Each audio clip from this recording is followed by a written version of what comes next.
I feel like there are some things in the NBA that should happen, and that are just my own opinions. I would love to hear your guys', so make sure you guys leave a comment down below, or just wait to the end of the video to leave your own review. You know, I guess I should say respectfully agree or disagree with some things that I'm saying, or have your own ideas. I would love to hear them down in the comments, so that'd be pretty cool to hear about. So, one of the first things that I sort of think about when thinking about things that I would want to change or things that should happen in the NBA, one of the first things I think about is obviously having a team in Seattle. Seattle is not only one of the biggest cities in the country, but it is also probably the biggest city in the Pacific Northwest when you're thinking about Washington, Oregon, Idaho area. It's probably the biggest city. Obviously, there's Portland. Portland has a team, the Portland Trailblazers, and they have been very good and have been arguably probably the most, craziest fan base they have in the Pacific Northwest. Obviously, the Seahawks have been very, very popular as well, but I don't think there's ever been a very die-hard franchise like the fans have for Portland. Obviously, with Seattle just winning a championship, you could argue them now, but no offense to any Seahawks fans out there, it's not like they've been great for that much longer. Obviously, winning a championship popularizes you a lot more, but I think just how, crazy the fan base is in Portland, it would be awesome to have that in a Seattle area. Obviously, there was a team in Seattle before, the Seattle Supersonics, and they moved to Oklahoma City, becoming the Thunder. I know a lot of people who are fans of Seattle are not Thunder fans because they feel like that team was sort of ripped away from them, which I guess technically they were, and they really want that team back in Seattle, but I don't think that their best situation would be, them trading Russell Westbrook, them trading Paul George, and them going through a rebuild, and them just tanking. And then I think that would have been the best case scenario for them if they sort of just tanked a bunch of seasons. Maybe the conversation would have came up again, but now you can see, they have Shea, they just made the playoffs with Chris Paul, you can see they have a lot of draft picks, they're going to be good again in the next coming years.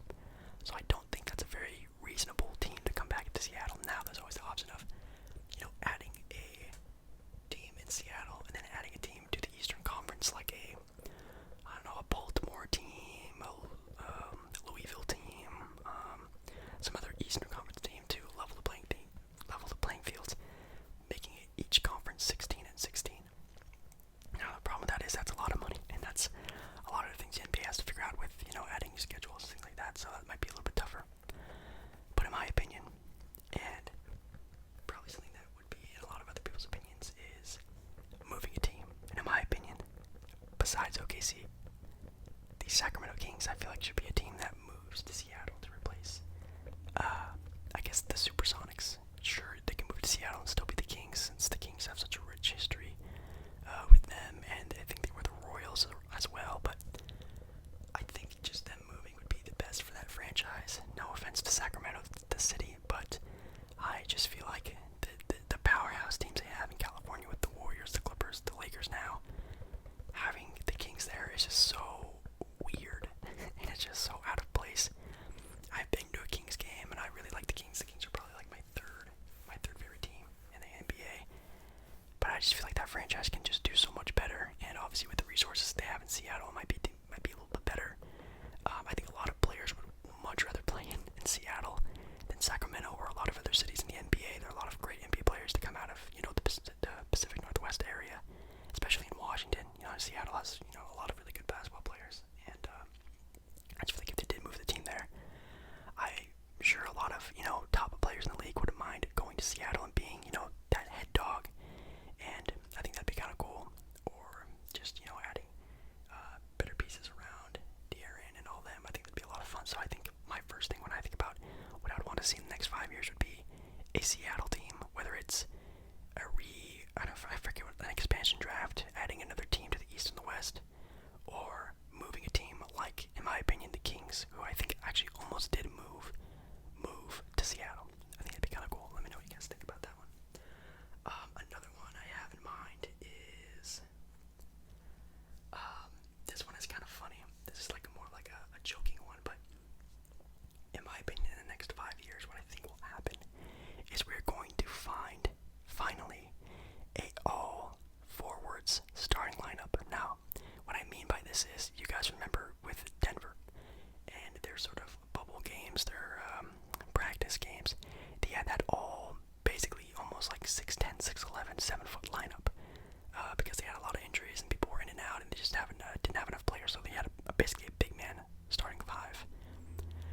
say, all forwards, I'm saying, like, in my opinion, the league is, it used to be, super short, 6-foot point guards, and then you'd go up a little bit, up to, a 7-foot center.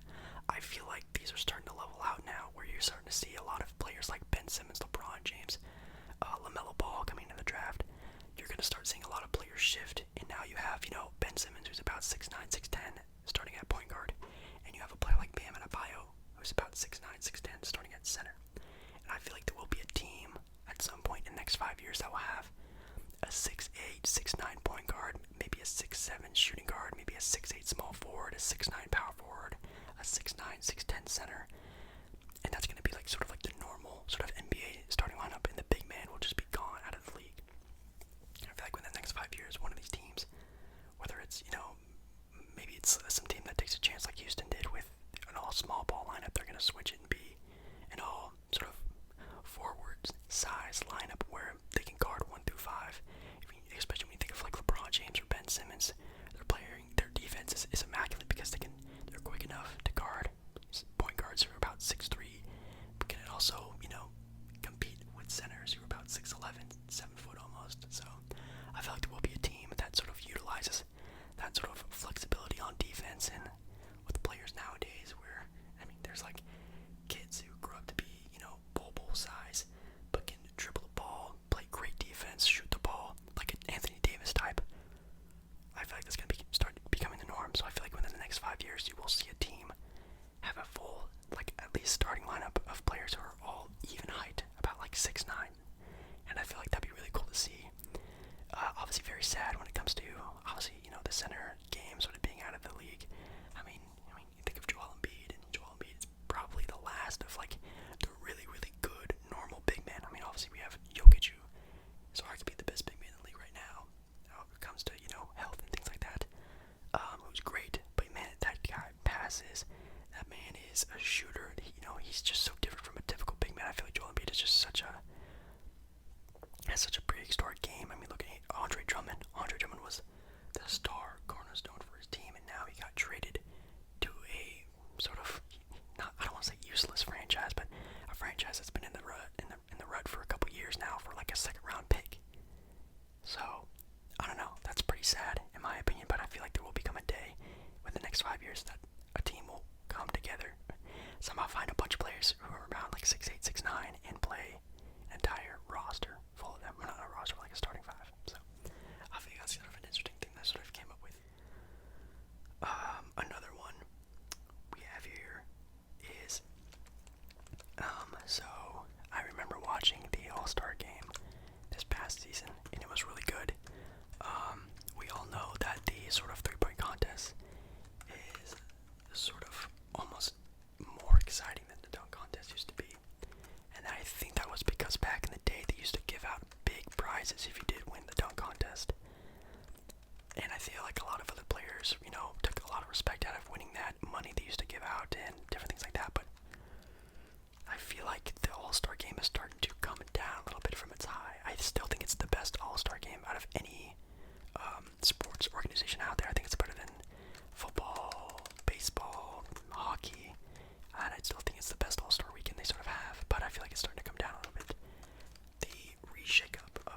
gets not home field advantage in the finals. Now, what if that was the situation for basketball? What if whatever team won the NBA All-Star Game won home court advantage for the NBA Finals? Now, I know that might be dumb. It probably is sounding kind of stupid, but these are just some funny ideas I was thinking about in my head. What if the MLB All-Star Game was the same as the NBA All-Star Game, where, you know, they went back to the East versus West style, but whoever won got home court advantage? I feel like now it'd be a lot more competitive now that a lot of the younger Eastern Conference All-Stars are more older now, like Jason Tatum, Jaylen Brown, just a lot of they have Giannis now, they have Joel Embiid, Ben Simmons. They have a lot of really good All-Stars on the East now, where if you look back a couple years ago, it was pretty dreadful. But obviously the West is still the most stacked conference in the NBA. But maybe in the next 5 years, those young stars like I was just talking about, Jaylen Brown, maybe, LaMelo, James Wiseman, Anthony Edwards, who get drafted this next offseason, get drafted to East teams, they all develop within the next 5 years. Maybe it's a little bit more even, and I think that would be kind of a fun situation where that did happen, and whoever did win that game got home court advantage for the NBA Finals no matter the record. That would be kind of a silly one, in my opinion. I don't really think that would actually happen, but I think it would be a lot of fun to see and maybe make things more competitive. But yeah, I think that'd be kind of fun. Next, we have here, this one I really think should happen, in my opinion. I've thought about this a lot and sort of have a backbone to it, I guess I should say, but in my opinion, within the next 5 years, and I know this is talked about every season in the NBA, but the NBA should have a shortened season. 82 games is great. It's been 82 games for the longest time, but I feel like with the same thing as every sport, I feel like every sport, maybe besides football, has too long of a season. Obviously, we all hear about load management,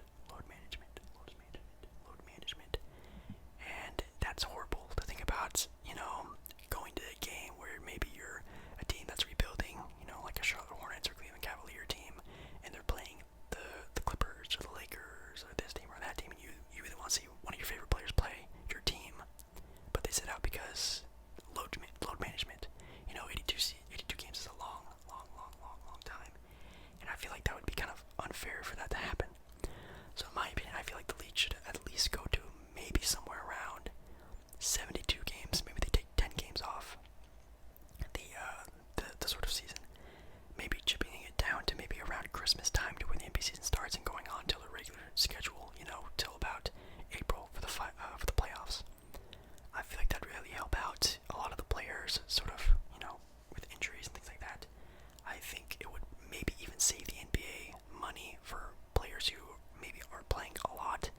I know with Kawhi Leonard and Paul George not playing a lot together because of load management, they probably would have had a better chance of the playoffs. Maybe having a shorter season, they would have played a couple more games together.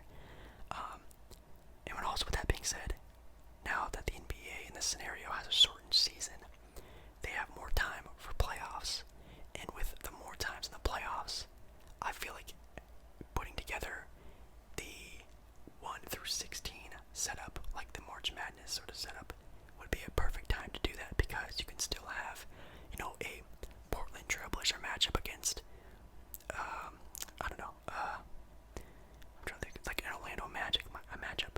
Sure, they still have to fly across the country, but they get more time for hotel and rest and practice and things like that. It's not just like after you play the game, you get on a plane and boom, you play the next couple days. No, maybe they put it together where it's more time between those matchups, but you still get the 1 playing the 16, 2 playing the 15, and go down to, the best records in the NBA actually get to play in the playoffs.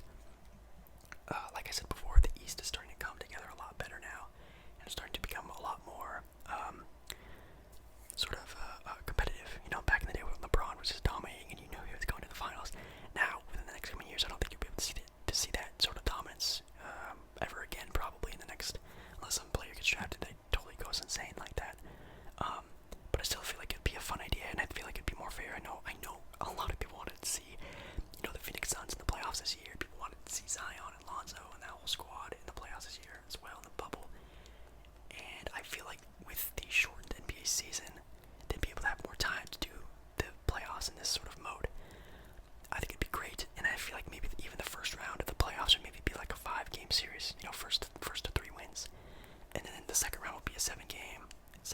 7 game, you know what I mean? So I feel like having a shortened season, having the first round of the playoffs being a 5 game series, and then it also being the sort of 1 through 16 matchup where the best 16 records face off against each other. I feel like that'd be the best. I would love to see that. I think it'd be something different. It'd make the NBA playoffs more watchable and more desirable to watch. It would help out the NBA a lot, and probably, and views and things like that. So I feel like that'd be a lot of fun to see. So that's another big idea I sort of have, but it's probably not very original. And lastly, one of the things I really do think that should happen within the next 5 years. I probably realize that a lot of people are going to be in favor of this, but I feel like within the next 5 years, and I feel like this is a pretty obvious one, so that's why I'm kind of ending on this note, is the retirement of LeBron James. Now I know you're thinking, LeBron James just came off another MVP type season where he arguably could have won, and after the way the Bucks went out this season, maybe he should have won the MVP this year.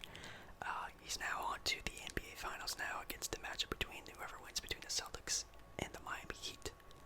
He's had a crazy year. But you can see the sort of tides turning to where he's more of a supporting role. Now obviously he can still be the top dog like we just saw in this elimination game against Denver. Played amazing. Had like 38 points. Had a triple-double. Played amazing. But throughout the rest of the playoffs you can see him almost deferring to Anthony Davis and really trying to get AD going. And him sort of being the top scorer and guy for that team. And him just sort of putting the ball in the right places for him, which is great, which I feel like is 100,000% what he should be doing. With that being said, next season comes along, it's still AD LeBron. I have no idea how they're gonna make that team be any better. Their cap space is sort of taken up by those two top dogs, and they're gonna make some moves and things like that. So, say LeBron, knock on wood, not trying to jinx anything, any team or anything like that. Let's say he wins a championship, knocking on wood right now.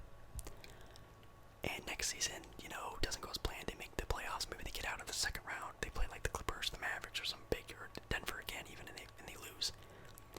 I feel like within the next 5 years, it's going to be very crucial that LeBron calls it quits, because what we don't want to see are names like Patrick Ewing, Hakeem Olajuwon, to an extent like Sean Kemp, Karl Malone, even to a larger extent Michael Jordan, where we see them sort of go to other teams and it's still kind of awkward because they're sort of like big time named players, but they're just not that player anymore, and we get to this awkward phase of, well, this sort of is weird and I don't like this, how this player is going out of his basketball career like this.